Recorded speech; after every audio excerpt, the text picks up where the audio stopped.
తాకట్లో ఉన్న బంగారాన్ని విడిపించి ఆ రోజున మార్కెట్ ధర కట్టి మిగిలిన డబ్బును మీకు అందిస్తుంది కొమ్మూరి గోల్డ్. ఇందిరాగాంధీ గారు ఎందుకు వాళ్ళ సెక్యూరిటీ ఆయనకు చంపాల్సి వచ్చిందో చాలామంది తెలుసు. దానికి ఒక కాన్స్పిరసీ ఉంది అంటారు కొంతమంది. మీకున్న సమాచారం ఏంటి? అంటే సమాచారం అని కాదు సార్. ఇందిరాగాంధీ గారు ఎలా పంజాబ్ స్వర్ణ దేవాలయం అదేనా? 100% సార్. ఇన్ఫ్యాక్ట్ ఇది జూన్ నెల sir. 4th June 1984 was the day when operation blue star happened. And మనకు తెలుసు తన personal body guards Beant Singh and Satwant Singh, these were the 2 personal body guards who actually killed her October 31st, 1984 రోజు. ఇది జరిగే ముందు ఎన్నోసార్లు మన ఐబీ అండ్ రా ఇద్దరు ఇందిరాగాంధీకి పర్సనల్గా అఫీషియల్గా డైరెక్షన్స్ కూడా ఇచ్చారు. మేడం, ఈ సిక్ కమ్యూనిటీ వాళ్ళని మీరు మీ పర్సనల్ బాడీ గార్డ్స్ లాగా తీసేయండి, ఎందుకంటే కొన్ని నెలల ముందే ఈ ఆపరేషన్ బ్లూ స్టార్ జరిగింది. సో ఖచ్చితంగా వాళ్ళకి ఏదో ఒక విధంగా ప్రతీకారం తీసుకోవాలి అన్న ఒక ఆలోచన ఉంటుంది. సో వీళ్ళని తీసేయండి చెప్పిన తర్వాత కూడా ఆవిడ వాళ్ళని నమ్మకుండా, సార్ ఇప్పుడు ఎలా ఉంటుందంటే సార్, మీరు చాలామంది సర్వీస్ వాళ్ళని మీరు ఇంటర్వ్యూ చేశారు సార్. గన్మెన్తో ఒక పర్సనల్ రిలేషన్షిప్ అవుతుంది సార్. ఎందుకంటే తను నన్ను కాపాడుతాడు అన్న ఒక ఆలోచన ఉంటుంది కాబట్టి ఎన్ని అఫీషియల్ రిపోర్ట్స్ వచ్చినా, ఎన్ని అఫీషియల్ ఇంటెలిజెన్స్ రిపోర్ట్స్ వచ్చినా సరే తను వాళ్ళని ఎవ్వరిని నమ్మకుండా వాళ్ళిద్దరిని నమ్మింది సార్. అది తను చేసిన అతిపెద్ద తప్పు సార్.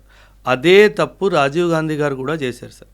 ఐబీ చాలా క్లియర్గా చెప్పింది, సార్ ఇప్పుడు పరిస్థితులు చెన్నైలో బాగాలేవు, తమిళనాడులో బాగాలేవు, so please do not travel south అని చెప్పి చాలా స్పష్టంగా డైరెక్షన్స్ ఇచ్చినప్పటికీ లేదు నేను వెళ్తాను అని చెప్పారు. సో ఒక ప్రధానమంత్రి ఎప్పుడైనా సరే సార్ ఇంటెలిజెన్స్ వాళ్ళు ఇచ్చిన నిర్దేశాలని వాళ్ళని ఓవర్ పవర్ చేయకూడదు. మీకు గుర్తుంటే చాలా రీసెంట్గా మోదీ గారు ఒక ఇంపార్టెంట్ మీటింగ్కి ఆసియాన్కి వెళ్ళాలి, కానీ ఇంటెలిజెన్స్ క్లియరెన్స్ ఇవ్వలేదని చెప్పి ఆయన వెళ్ళడం మానేశాడు సార్. అది ఎందుకంటే సార్ ఇంటెలిజెన్స్కి తెలుసు ఏం జరుగుతుంది గ్రౌండ్లో అనేది. ఎందుకు మనం ఒక రిస్క్ జోన్లో మన ప్రధానమంత్రిని కానీ రాష్ట్రపతిని కానీ తీసుకెళ్ళాలి? అండ్ ఇందిరాగాంధీ గారు చేసిన అతి పెద్ద తప్పు అది సార్. సార్ నేను సిక్ కమ్యూనిటీ గురించి ఒక 2-3 విషయాలు మాట్లాడతాను సార్. ఒకప్పుడు ఎలా ఇస్లామిక్ ఇన్వేడర్స్ మన హిందువుల మీద అత్యాచారాలు చేశారో మనందరికీ తెలుసు. అండ్ సిక్ మతం పుట్టింది కూడా ఆ అత్యాచారాల నుంచి హిందూ కమ్యూనిటీని కాపాడడానికి. అండ్ ఆ హిందూ కమ్యూనిటీని కాపాడినప్పుడు వాళ్ళని ఏంజల్స్లా భావించారు, అంటే దేవుడు పంపించిన దూతలు అని చెప్పి. మన దేశానికి సైన్యానికి ఎంతో కాంట్రిబ్యూషను సిక్ కమ్యూనిటీ చేస్తుంది సార్. అప్పుడు వాళ్ళు ఏమంటారు, ఓహో వీరుడు శూరుడు అని చెప్పేసి మీరు మాట్లాడతారు. కానీ ఒక సిక్ కమ్యూనిటీ వాడు తన హక్కు గురించి మాట్లాడితే మాత్రం ఖాళిస్తాన్ టెర్రరిస్టులు మీరు అన్నట్టుగా మాట్లాడతారు. అది చాలా పెద్ద తప్పు సార్. నేను మీకు ఒక ఎగ్జాంపుల్ చెప్తాను సార్. 1962 వార్ జరుగుతున్నప్పుడు జవహర్లాల్ నెహ్రూ గారు నేషనల్ మీడియాలో వచ్చి ఒక రిక్వెస్ట్ పెట్టారు మొత్తం దేశానికి. ఏమని, మన ఆర్థిక పరిస్థితులు దేశానివి బాగాలేవు, నాకు మీరు డబ్బు కానీ బంగారం కానీ ఇస్తే నేను ఆయుధాలు తీసుకొస్తాను అండ్ చైనాతో జరుగుతున్న యుద్ధం మీద సైనికులకు అందిద్దాము అని చెప్పేసి. ఆల్ ఓవర్ ఇండియా 257 కేజీల బంగారము ప్రభుత్వం పోగేసింది సార్. అందులో 252 కేజీస్ ఒకే ఒక్క స్టేటు పంజాబ్ నుంచి వచ్చింది సార్. మన దేశమంతా 257 కేజీలు ఇస్తే పంజాబ్ ఒకే ఒక్క రాష్ట్రము 252 కేజీలు ఇచ్చింది సార్. అంటే దేశం మీద ప్రేమ ఈ కమ్యూనిటీకి ఉన్నంత ఏ కమ్యూనిటీకి లేదు సార్. ఇది మీరు గుర్తించాల్సిందే. కానీ ఇక్కడ ఖాళిస్తాన్ మూమెంట్ కూడా మన దేశంలో జరగడంలో ఇందిరాగాంధీ గారు చాలా తప్పులు చేశారు సార్. ఇన్ఫ్యాక్ట్ పంజాబ్ పాలిటిక్స్ని ఇన్ఫ్లుయెన్స్ చేయాలి అన్న ఉద్దేశంతో జర్నైల్ సింగ్ భింద్రావాలే అని చెప్పే వ్యక్తికి ఎంతో పవర్ని చేతుల్లో పెట్టారు. ఆ పవరు, ఆ ఆయుధాలు అవన్నీ పెట్టినప్పుడు సార్ ఇంగ్లీష్లో ఒక ప్రావర్బ్ ఉంది sir, if you create a monster then you cannot control the monster అని చెప్పేసి.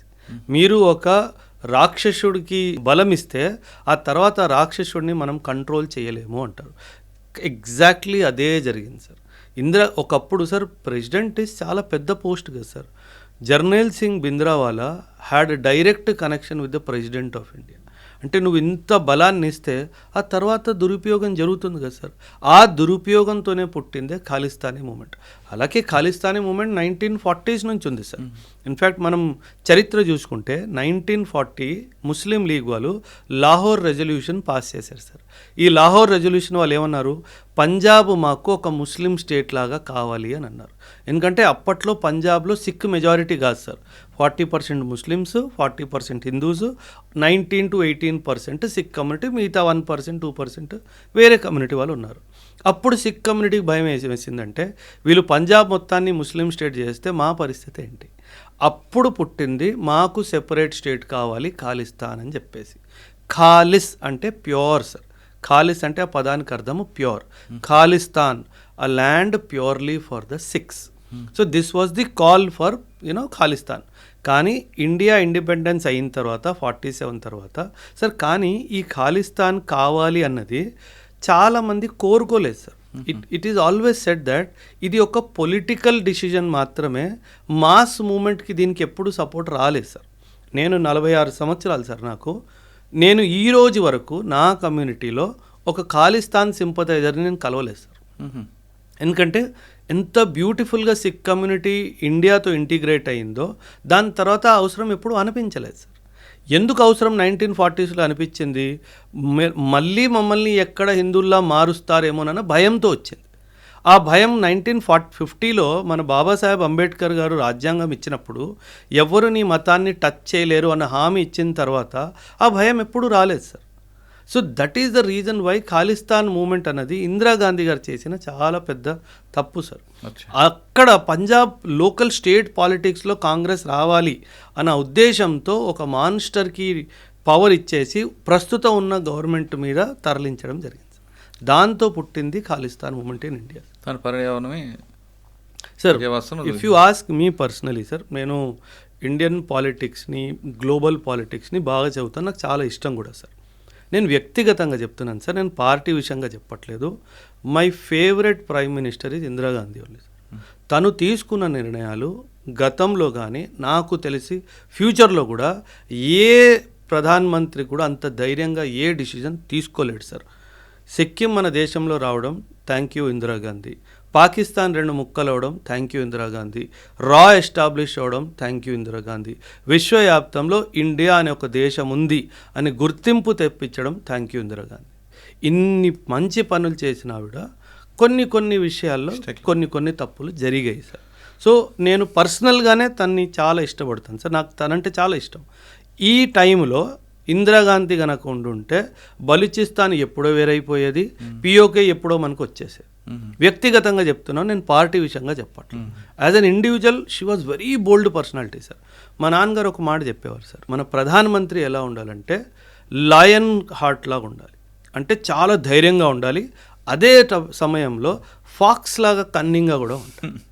ఒకవైపు లయన్ హార్టెడ్ ఉండాలి, రెండో వైపు ఫాక్స్ లాగా కన్నింగ్ ఉండాలి. నీ బుర్రలో ఏం నడుస్తుందో ఎవడు తెలియకూడదు. సో ఆ 2 క్వాలిటీస్ ఉన్న ఏకైక ప్రధానమంత్రి ఇప్పటి వరకు నా ఉద్దేశంలో ఒకటి ఇందిరాగాంధీ, రెండోది పివి నరసింహారావు గారు సార్.